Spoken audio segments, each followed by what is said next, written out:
Saif Hasan, what a player! কি অসাধারণ এক ক্রিকেটার তিনি, এবং কি অপূর্ব তার কামব্যাকটা হলো। ম্যাজেস্টিক, একেবারে রাজসিক প্রত্যাবর্তন বলতে যেটা বোঝায় ঠিক তেমনটাই। আন্তর্জাতিক ক্রিকেটে বাংলাদেশের জার্সিতে সত্যিকার অর্থে তার কামব্যাক হয়েছে 4 বছর পরে, এবং সেইখানটাতে একাদশে তার জায়গাটা কোনোভাবেই শুরু থেকে ছিল না, কিন্তু সেই জায়গাটা তিনি করে নিয়েছেন কি অসাধারণ ভাবে। এখন তো বাংলাদেশের টি-20 টিমটাতে গোয়িং ফরওয়ার্ড 4 মাস পরে যে আমাদের বিশ্বকাপ, সেইখানটাতে টিম শিটে তো প্রথম নামগুলোর মধ্যেই সাইফ হাসানের নাম থাকবে, থাকতেই হবে। আফগানিস্তানের বিপক্ষে যেই ম্যাচটাতে আমরা হোয়াইট ওয়াশ নিশ্চিত করলাম, বাংলা ওয়াশ নিশ্চিত করলাম, সেই ম্যাচটাতে সাইফের ব্যাট থেকে এলো আরো একটা দুর্দান্ত অসাধারণ একটা ইনিংস, এবং সেইটা বোধহয় তার সাম্প্রতিক সময়ের যে কামব্যাক, সেই কামব্যাকটাকে ক্যাপ অফ করার জন্য এর চেয়ে ভালো ইনিংস হতে পারে না। সাইফ হাসান এই ম্যাচটাতে যখন খেলতে নামছেন তখন কিন্তু একটুখানি সংশয়ের জায়গা ছিল। কেন সংশয়ের জায়গা ছিল? এশিয়া কাপে এত ভালো খেললেন, অথচ আফগানিস্তানের বিপক্ষে এই সিরিজের প্রথম 2টা ম্যাচে তিনি 0 রানে আউট হলেন, 18 রানে আউট হলেন। তাহলে কি বাংলাদেশে আরো অনেক ক্রিকেটারের মতো ওই যে শুধুমাত্র প্রতিশ্রুতি দিয়েই ঠুস করে নিভে যাবেন তিনি? অল্প একটু জ্বলে উঠেই আবারও নিভে যাবে?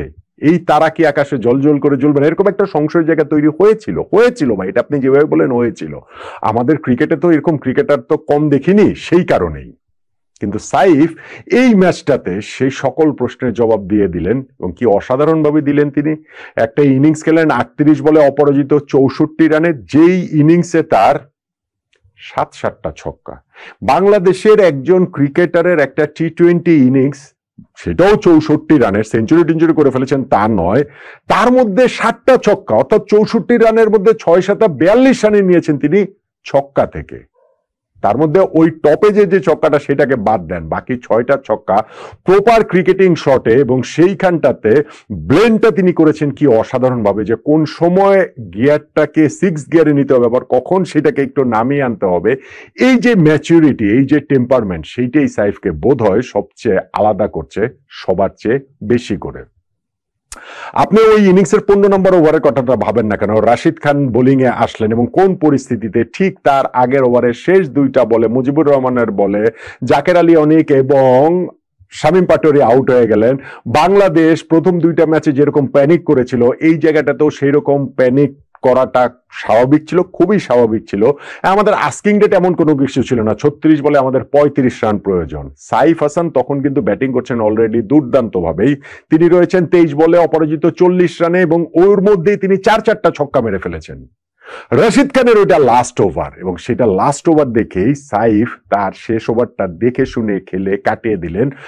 6টা বলের মধ্যে 4টা বল অন্তত তিনি একেবারে মোটামুটি ডেড ডিফেন্স করেছেন, যেগুলোতে রান দরকার নেই। রাশিদ খানের ওভারটা যদি শেষ হয়, আমাদের হাতে আরো 5 ওভার আছে, আস্কিং ডেট এমন কোনো কিছু না, আমরা জয়টা নিশ্চিত করে ফেলবো। রাশিদ খানের মেডেন দিয়ে দিয়েছেন, মেডেন দিয়ে দেওয়ার পরও তো যেটা 36 বলে 35 দরকার ছিল, সেটা 30 বলে 35 রানের প্রয়োজনীয়তার সামনে আমরা এসে দাঁড়িয়েছি, এবং ওই মুহূর্ত থেকে আমাদের জয় নিয়ে আসলে আক্ষরিক অর্থে আর কোনো টেনশন ছিল না। আমরা কিন্তু সেইখান থেকে ম্যাচটা ঠিকই বের করে নিয়েছি। পরের ওভারটাতেই তিনি তার 50 তুলে নিয়েছেন। ওই যে একটা প্রথমে পুল করতে গিয়ে টপেজ হয়ে সেটা ছক্কা হলো, ওইটাই একমাত্র তার মানে কালো দাগওয়ালা ছক্কা। কিন্তু নেক্সট ডেলিভারিটাকে যেইভাবে মিড উইকেটের উপর দিয়ে তিনি আছড়ে ফেললেন, 95 মিটার একটা ছক্কা মারলেন, সেইটাতে তিনি তার ক্লাসটা আরো একবার বোঝালেন।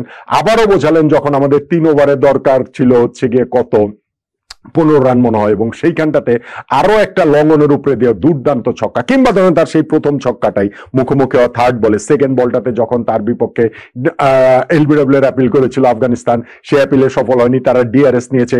এই সময় মনোযোগটা নড়ে যাওয়া স্বাভাবিক, কিন্তু ওই অবস্থাতে নেক্সট বলটাকে তিনি আবার যেভাবে স্ট্রেট ব্যাটে ছক্কা মারলেন, সেটাও দেখার মতো। বাংলাদেশের ব্যাটসম্যান 38 বলের ইনিংসে 64 রান, তার মধ্যে 7টা ছক্কা, 42 রানে নিয়েছেন ছক্কা থেকে। এটা অ্যামেজিং।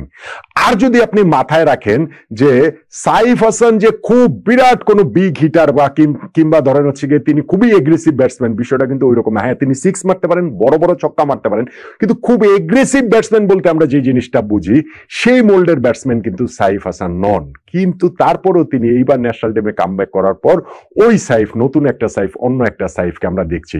স্পেশালি আমার কাছে যেটা মনে হয় যে বাংলাদেশের কোনো ক্রিকেটার, কোনো ব্যাটসম্যানদের ক্ষেত্রে এরকম ভিতে সোজা স্ট্রেট এত ভালো খেলা ব্যাটসম্যান আমরা সাম্প্রতিক সময় খুব একটা দেখতে পাইনি। সঙ্গে তার আবার যোগ হয়েছে ওই যে যেটা ফ্লিক করে যে ছক্কাটা মারছেন এইবারের আমরা যে এশিয়া কাপ থেকে শুরু করে বেশ কয়েকটা ম্যাচে সেই জিনিসটা দেখতে পেয়েছি। সাইফ হাসানের আরেকটা জিনিস খুব গুরুত্বপূর্ণ, সেটা হচ্ছে তার ভার্সেটিলিটি, তার যে কোনো পজিশনে অ্যাডাপ্ট করার ক্ষমতা। দেখেন এইবার সাইফ ন্যাশনাল টিমে কামব্যাক করছেন সত্যিকার অর্থে 4 বছর পরে। 2021 সালে পাকিস্তানের সঙ্গে 2টা টি20 ম্যাচ খেলেছিলেন, একটাতে 1 করেছেন, একটাতে 0 করেছেন। হ্যাঁ, এরপরে 2023 সালে তিনি এশিয়ান গেমস খেলেছেন 3টা ম্যাচ, সেইটা ইন্টারন্যাশনাল ম্যাচ হিসেবে স্বীকৃত, কিন্তু ওইটাকে তো আর আমরা ধর্তব্যের মধ্যে রাখি না। তাও যদি ধরেন ওইখানটা তো তার একটা 50 আছে মালয়েশিয়ার বিপক্ষে, ইন্ডিয়া পাকিস্তানের বিপক্ষে আবার সেই 1 করেছেন, আবার সেই 0 করেছেন। অর্থাৎ এরকম যে টপ অপোনেন্টের বিপক্ষে তিনি কেমন করবেন ওই সংশয়ের জায়গাটা তো ছিলই। এবং টি20 ফরম্যাট থেকে সত্যিকার অর্থে 4 বছর পরে তার এবার কামব্যাকটা হলো নেদারল্যান্ডসের বিপক্ষে সিরিজ, এবং সেই সিরিজটাতে প্রথম ম্যাচে তাকে ব্যাটিং করতে নামানো হলো 4 নম্বরে। 19 বলে অপরাজিত 36 রানের একটা ইনিংস তিনি খেললেন, তিনি তার ভার্সেটিলিটি বোঝালেন। তারপরে ম্যাচটা ওপেন করেছেন, 12 রান করে তিনি আউট হয়ে গেছেন। এশিয়া কাপের শুরু থেকে তিনি ফার্স্ট চয়েস ওপেনার ছিলেন না, আমাদের তানজিদ তামিম পারভেজ ইমনের জন্য তার ফার্স্ট চয়েস ওপেনার থাকার কোনো কারণ নাই।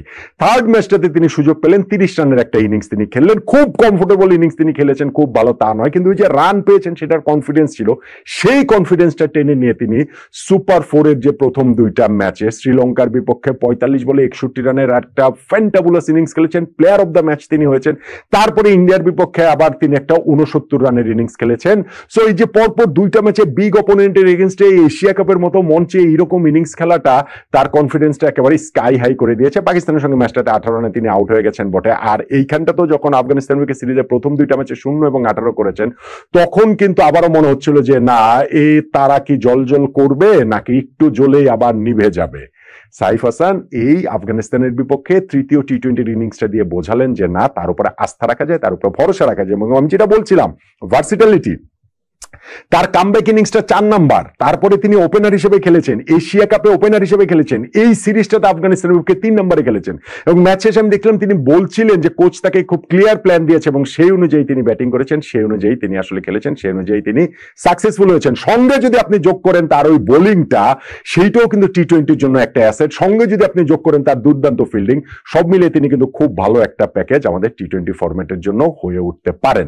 এইবার যে তার কামব্যাক হলো, কামব্যাক হওয়ার পর এই 10টা ম্যাচে 9টা ইনিংস খেলে তিনি 304 রান করেছেন না 308 রান করেছেন এরকম, এবং সেইখানটাতে তার ব্যাটিং এর স্ট্রাইক রেট প্রায় 140, ব্যাটিং এভারেজ 44, 14টা 4 মেরেছেন, 24টা ছক্কা মেরেছেন। ভাই 9 ইনিংসে 24টা ছক্কা মেরেছেন বাংলাদেশের একজন ব্যাটসম্যান টি20-তে, এইটাই তো আমাদের জন্য একটা দুর্দান্ত ব্যাপার, দারুণ ব্যাপার। ফলে সাইফের যে কামব্যাকটা হয়েছে সেটা আক্ষরিক অর্থে ম্যাজেস্টিক কামব্যাক হয়েছে, রাজস্বিক একটা কামব্যাক হয়েছে, এবং টি20 ফরম্যাটের জন্য তিনি বাংলাদেশ টিমের একটা অ্যাসেট হয়ে উঠতে পারেন, ফর এ লং রান দীর্ঘ সময় থাকতে পারেন সামনে টি20 ওয়ার্ল্ড কাপে। নিশ্চিতভাবে এখন তাকে নিয়ে কাটাছেড়া হবে, অপোনেন্ট তাকে নিয়ে অনেক বেশি স্টাডি করবে, তার জন্য সামনে আরো অনেক বেশি চ্যালেঞ্জ আসবে, কিন্তু কামব্যাক করার চ্যালেঞ্জটাতে সাইফ হাসান যেই রাজস্বিক ভাবে বিজয়ী হয়েছেন, তাতে করে এই সাইফের উপরে বোধহয় আমরা আস্থা রাখতেই পারি, এই সাইফের উপরে বোধহয় আমরা ভরসাটা রাখতেই পারি, বোধহয় না, নিশ্চিতভাবেই পারি।